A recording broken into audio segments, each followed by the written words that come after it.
Chapter 1. Dust and Forbidden Things. The Eastern archives smelled of forgotten centuries, parchment slowly returning to dust, leather bindings that cracked at the gentlest touch, and something else Kira could never quite name. Perhaps it was memory itself, as her fingers traced the spine of a tome whose title had faded to illegibility sometime before her grandparents were born. Lamplight flickered across endless rows of shelving that disappeared into shadow above.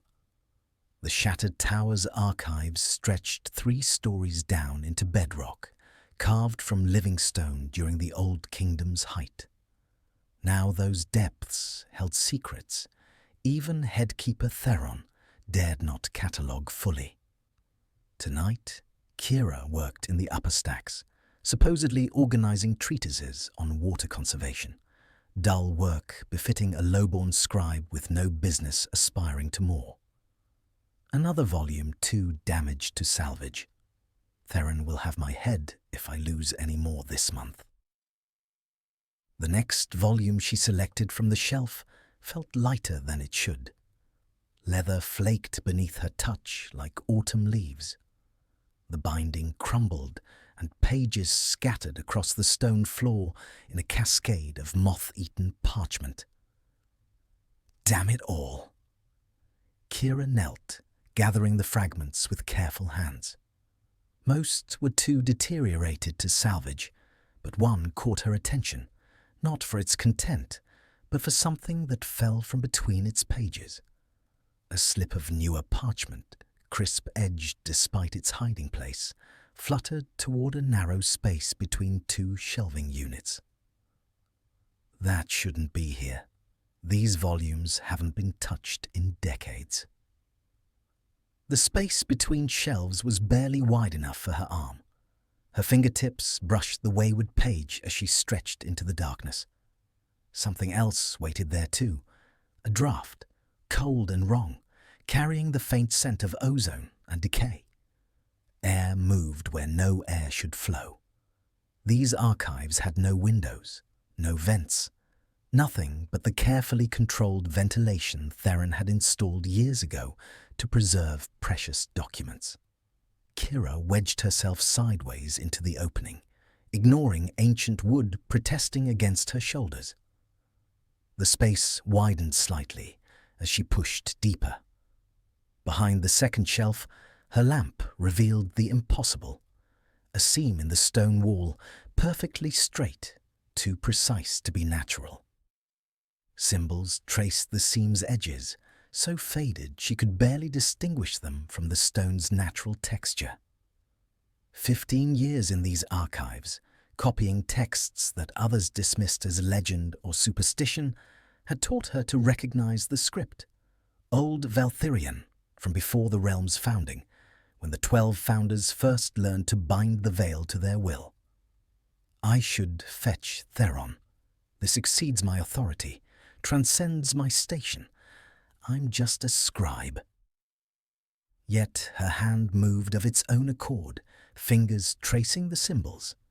They warmed beneath her touch, responding to something within her that she'd spent years trying to suppress. The veil recognized her, even when she wished it wouldn't. The symbols blazed silver bright. The seam widened, stone grinding against stone with a sound like bones breaking. Dust cascaded from above as the hidden door swung inward, revealing stairs that descended into absolute darkness. "Step back from there!" Kira spun, her pulse quickening. Theron stood at the end of the row, lamplight carving deep shadows across his weathered face. He looked older than his 62 years in that moment, fear and something like resignation warring in his expression.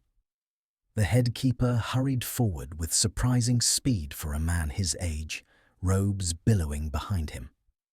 When he reached the narrow opening, he stopped short, staring at the revealed doorway with an expression she couldn't decipher. 20 years. 20 years I've kept that sealed. I didn't know it was here. A page fell, and I felt the draft, and you touched the wards. Of course you did. He raised a hand, calling stone aspect threads to his will. The veil shifted, responding to his summons. Air grew heavy with potential, pressing against Kira's skin like a physical weight. But the doorway remained open, unmoved by his efforts. It won't close. The seal recognizes you now, recognizes what you are. What I am. I'm a scribe, nothing more. We both know that's not true, child. I've watched you suppress your gift since you were 10 years old, watched you hide from what you could become. He moved past her, standing at the threshold of the hidden stairway. His lamp pushed back the darkness only slightly, revealing steps carved from stone that predated the tower itself. I suppose there's no help for it now. The seal was keyed to bloodline, and you've awakened it. What lies below will not rest again until it's been claimed or destroyed. Then tell me the truth. What's down there? Theron turned to face her fully, lamplight catching the silver threading through his beard, the deep lines around his eyes that spoke of too many sleepless nights and heavier burdens. The last secret of the Old Kingdom, the reason the sundering happened at all. Come, if you've inherited the right to open that door, you deserve to know its secret, though I pray you'll wish you hadn't before this night is through. The stairs descended farther than seemed possible. Kira counted 73 steps before they finally opened into a chamber that exhaled centuries of stillness. Her lamplight pushed weakly against darkness that felt almost solid, revealing a circular room no larger than her sleeping quarters in the scribe's dormitory. Unlike the ordered chaos of the archives above, this space held a deliberate emptiness. Bare walls, bare floor, nothing but a stone pedestal rising from the center like a finger pointing at the vaulted ceiling. The temperature dropped so sharply, her breath misted. The lamp flame guttered, turned blue at its edges. This place wasn't sealed to preserve it. It was sealed to contain something. Kira stepped across the threshold, and her skin prickled with a sensation she'd learned to recognize and fear. The veil, wild and uncontrolled, pressing against her awareness like a physical weight. The pedestal drew her forward, despite every instinct screaming to flee. Its surface bore a shallow depression, sized for something small, a ring perhaps, or a medallion. Carved around the depression's rim ran more of that ancient script, spiraling inward in concentric circles. The words seemed to shift when she wasn't looking directly at them, rearranging themselves into patterns that made her eyes water. Don't touch anything, not yet. He moved to the wall, holding his lamp close to the stone. That's when Kira saw them. Scratches in the stone, hundreds of them, clustered near what would have been eye level for someone kneeling before the pedestal. They looked random at first glance, the desperate clawing of someone trapped. But she had spent too many years studying damaged texts, learning to find meaning in fragments. Kira knelt beside Theron, holding her lamp close enough that heat warmed her cheek. The scratches resolved into letters, Old Vaelthyrian again, but hastily carved, some incomplete, where whoever made them had run out of time or strength. Forgive me. The binding must hold. Let no hand break what blood has sealed. The words repeated over and over, covering every reachable surface. Near the bottom, where the writer must have been lying prone, the message changed. Theron will understand. Theron will guard it. Trust no one else. My predecessor, Master Archivist Corvin. He sealed himself in here 23 years ago, the night the crown bearer died. By the time I found this chamber, he'd been dead for weeks. He died alone in the dark, scratching warnings into stone. What could drive a man to such desperation? What was he protecting? Theron moved to the pedestal, his weathered hands hovering over its surface without touching. His expression held equal parts reverence and fear. A fragment of the crown that once united our realm. The crown-bearer wore it when he died, when he was murdered. The killers broke it into 3 parts to ensure no one could claim his power. Corvin managed to hide one fragment here before they found him. The crown remembers its bearer. It calls to those with the right bloodline, the right affinity. That's why the seal recognized you. That's why we need to leave now, before... Light erupted from the pedestal's depression, not from any visible source, but from the stone itself. Symbols raced around the rim, blazing with cold fire. The veil howled through the chamber, wild threads lashing against Kira's consciousness. Kira staggered backward, but the pull in her chest intensified, a hook behind her sternum yanking her forward. Wind aspect first, always easier to manage, the element that sang in her blood like her own heartbeat. But beneath it coiled something darker, colder. Shadow aspect, the forbidden affinity that marked her as dangerous, heretical, a thing to be destroyed before she could become what the old laws feared most. Fight it. Don't let it pull you in. I can't. It knows what I am, what I can do. Power slammed through her. Not the controlled flow of intentional veiling, but a torrent that found every crack in her defenses and poured through. Her vision fractured into doubled images, the chamber as it was, overlaid with how it had been. A figure knelt before the pedestal, robes marking him as an archivist. His hands pressed against the stone, blood seeping between his fingers. Words spilled from his lips. A binding ritual Kira recognized from forbidden texts she'd found buried in the tower's deepest levels. Let my life seal what must not wake. Let my death guard what must not break.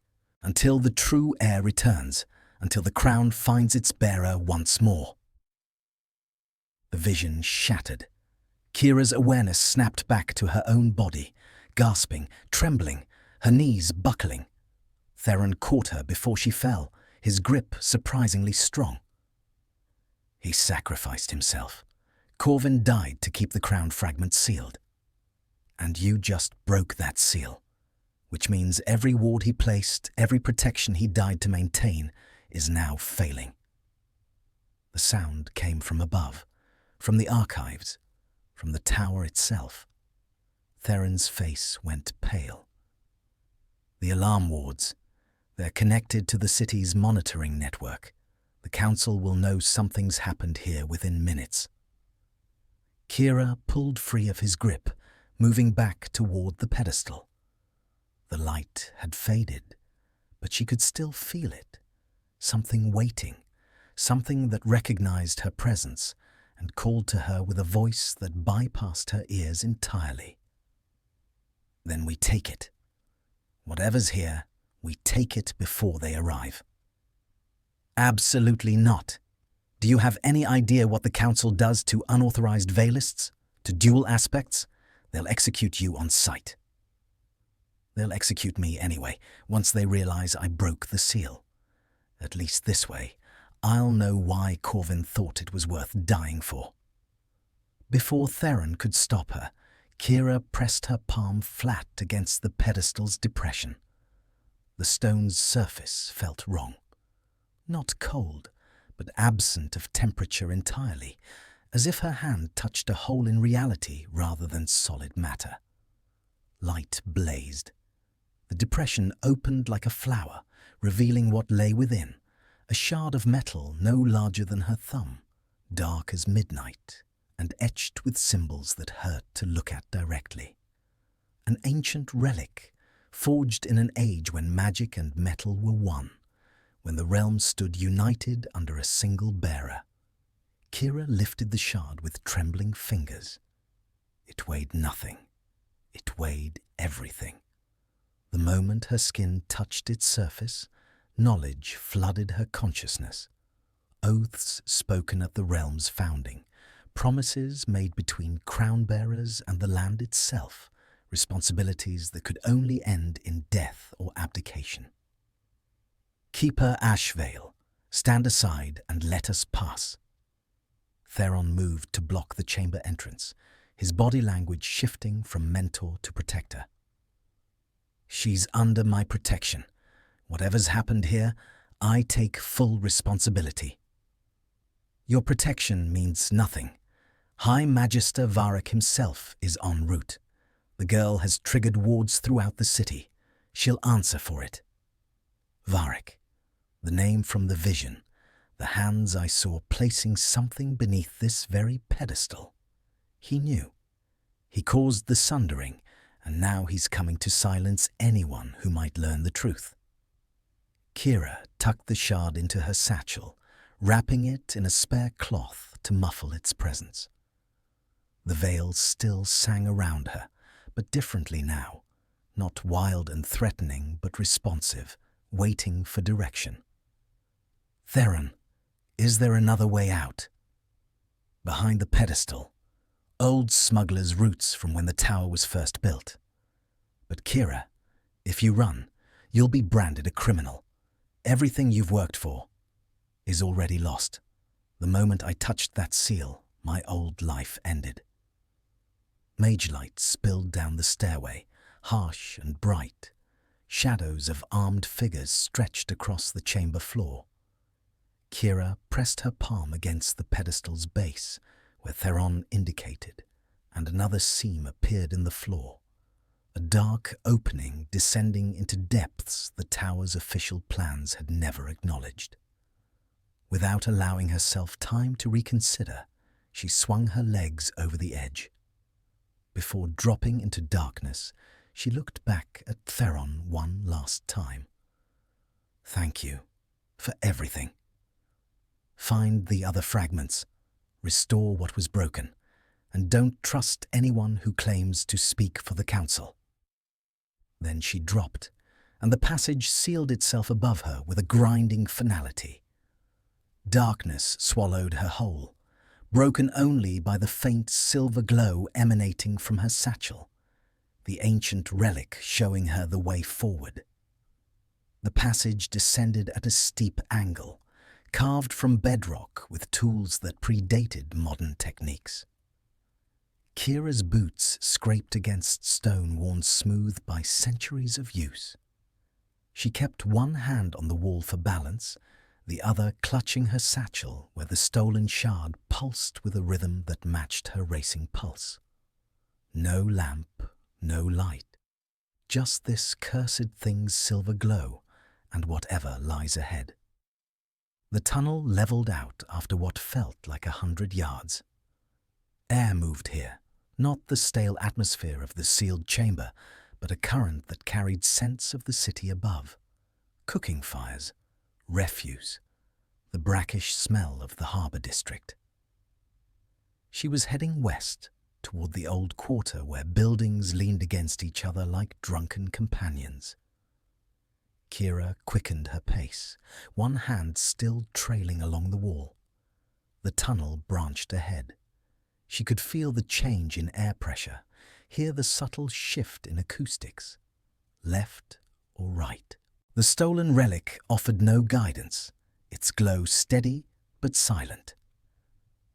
Left, if you value your freedom. Right leads straight to the Council's monitoring station. Kira spun, pressing her back against the tunnel wall. A figure emerged from the darkness ahead, small, moving with an odd fluidity that suggested either youth or something other than human. As it drew closer, the shard's glow revealed the impossible. The creature sat on its haunches, regarding her with eyes that gleamed like oil on water. Its form flickered at the edges, never quite settling into one shape. Fox, then bird, then something uncomfortably between. Well, well, a new crown bearer, or at least a bearer of crown fragments. How delightfully unexpected. I haven't seen one of those in 23 years. What are you? Pip, at your service. Former companion to crown bearers, current resident of forgotten tunnels, and your only hope of escaping this city alive. The Council's hunters are already spreading through the tower. They'll find these passages within the hour. A talking creature that just happens to appear when I need help. Nothing about this feels right. Why should I trust you? The creature's form solidified into something almost humanoid. A child-sized figure made of shadow and starlight, with eyes far too old for its apparent age. Because I served the last crown bearer until the night he died. Because I watched Varric and his conspirators strike him down and shatter the realm. Because I've been waiting in these tunnels for someone to finally break Corvin's seal and claim what was hidden. And because, if we don't move now, you'll die here, and the truth will stay buried for another generation. The sound echoed through the tunnel, stone moving, passages opening. They'd found the entrance. Voices carried through the darkness, harsh commands and the clatter of weapons. Lead the way. The creature bounded ahead, its form shifting back to something fox-like.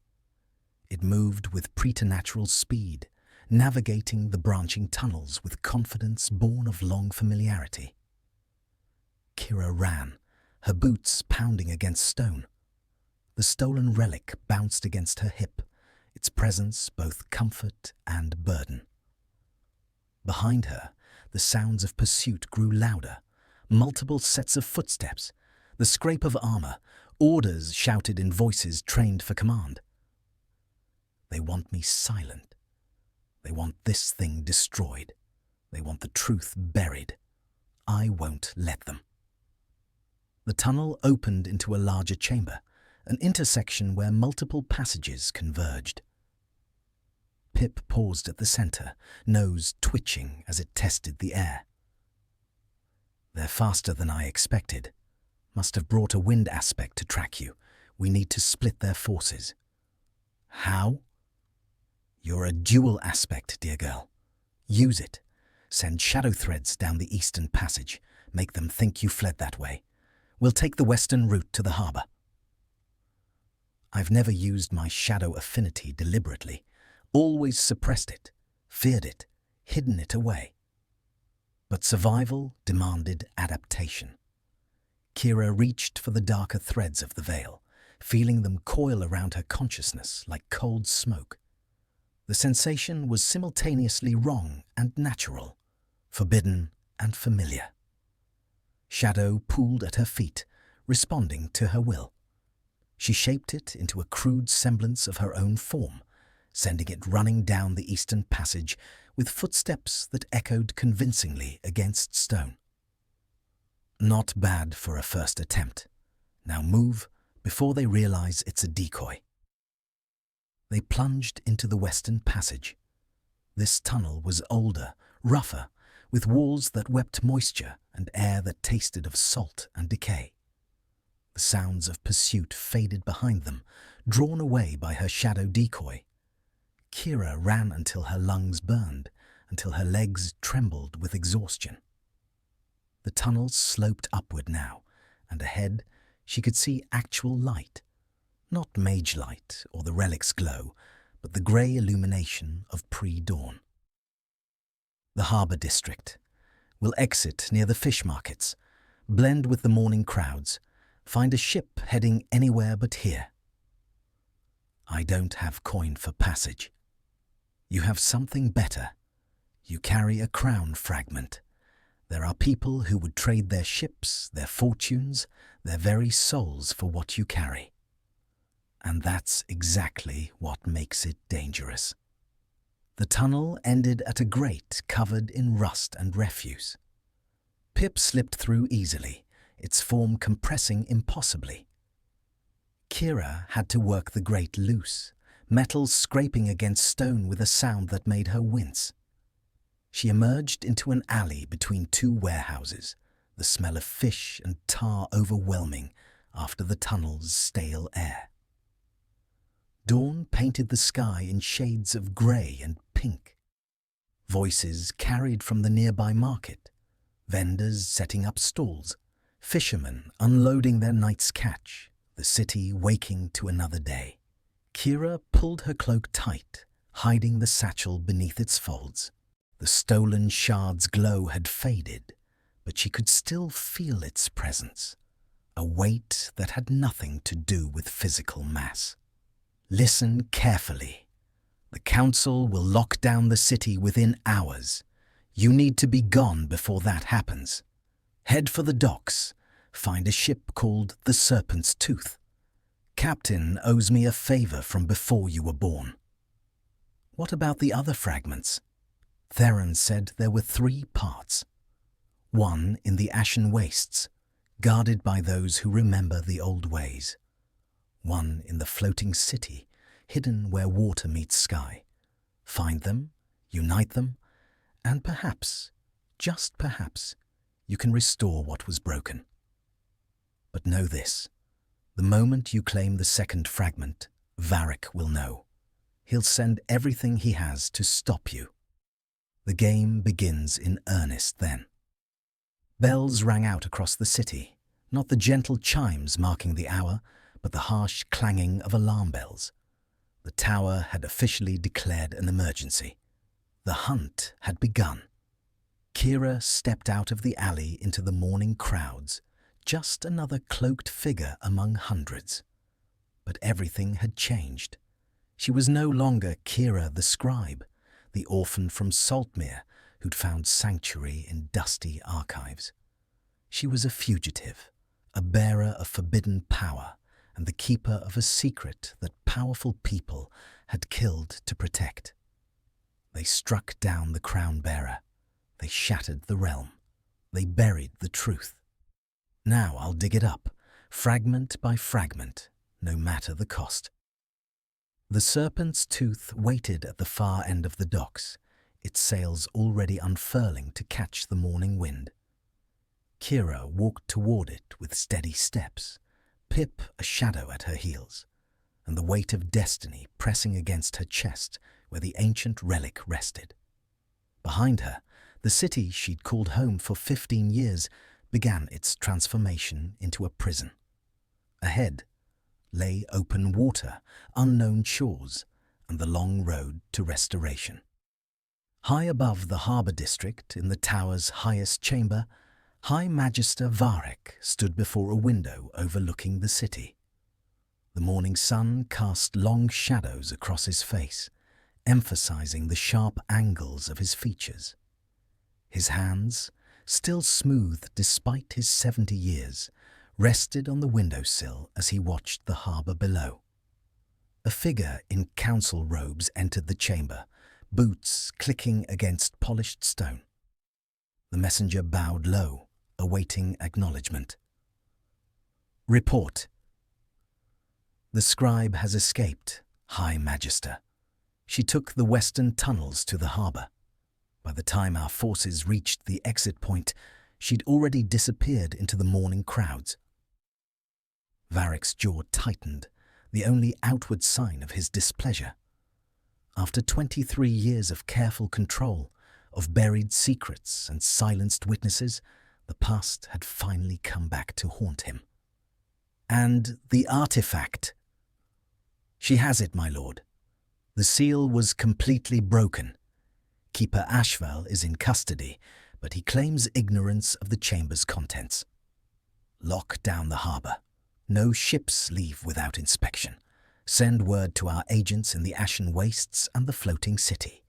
If she seeks the other fragments, we'll be waiting. And the girl herself, my lord. Varric turned from the window, his expression carved from ice. The morning light behind him cast his face into shadow, making him appear more spectre than man. Find her, bring me what she stole, and make sure she doesn't live long enough to unite the crown." The messenger bowed and departed, leaving Varric alone with his thoughts. He returned to the window, watching the harbour where ships prepared to sail. Somewhere down there, a lowborn scribe who should have known better than to reach for power beyond her station was about to discover just how far the council would go to protect its secrets. The game had begun. The crown remembered. And somewhere in the depths of the Vale itself, ancient powers stirred, waiting to see if this new bearer would succeed where the last had failed, or if she would simply become another cautionary tale, another name lost to history among those who died trying to restore what should never have been broken.